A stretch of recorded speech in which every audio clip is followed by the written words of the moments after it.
Assalamualaikum warahmatullahi wabarakatuh. Perkenalkan, nama saya Muhammad Tirta Pratama El Tobing. Saya berasal dari kelompok 5. Nah, seperti yang teman-teman lihat, saya berada di lahan yang sangat luas. Nah, bisa teman-teman lihat nih. Nih, lahannya sangat luas banget. Oke, sebelum itu, kalian tahu nggak ini lahan apa? Oke, kalian pasti mungkin tahu. Ini adalah lahan gambut. Nah, jadi lahan gambut itu adalah lahan basah yang tercipta dari berbagai komposisi organik seperti kayu, daun kering, dan juga hewan yang terurai atau terkompos dengan tanah. Nah, proses lahan gambut itu membutuhkan waktu sekitar ribuan tahun lamanya. Jadi sangat lama. Oke. Jadi kondisi lahan dan tekstur tanah dari lahan gambut setelah yang saya amati itu merupakan jenis tanah yang terbentuk dari akumulasi suatu bahan organik yang belum terdekomposisi secara sempurna karena kondisinya yang basah, juga kurang atau minim dari oksigen. Tekstur tanah gambut umumnya juga berbentuk lunak dan berwarna coklat hingga hitam serta mudah terbakar dan kering. Nah, jadi kondisi pH tanah dan airnya, kita masuk ke bagian itu.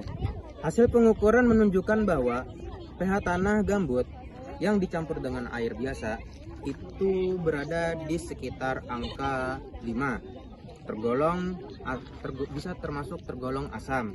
Nah, sedangkan pH air berasal langsung dari lahan gambut itu sendiri itu menunjukkan angka yang lebih atau sangat rendah, yaitu sekitar 4, yang menandakan bahwa kondisi dari tanah tersebut itu sangat asam.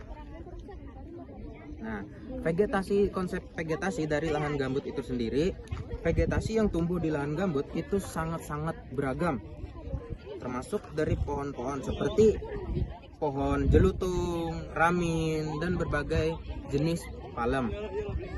Nah, terdapat juga tanaman seperti lumut serta flora endemik lainnya seperti semak yang beradaptasi dengan tanah asam yang basah.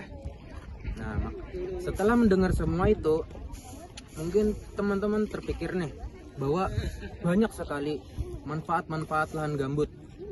Nah, maka dari itu, ayo kita lestarikan lahan gambut bersama. Kita sebagai pelajar masa depan, kita harus melestarikan semua ini agar tidak punah. Nah, kita juga sebagai pelajar Indonesia, kita perlu melestarikan lahan ini karena banyak sekali manfaatnya. Mulai dari mengendalikan air dan juga sebagai pusat karbon yang bahkan mengandung karbon 2 kali lipat lebih dari biasa. Nah, maka dari itu kita harus melestarikan dan mengamankan lahan gambut bersama sebagai pelajar yang akan memimpin negara ini di masa depan nanti.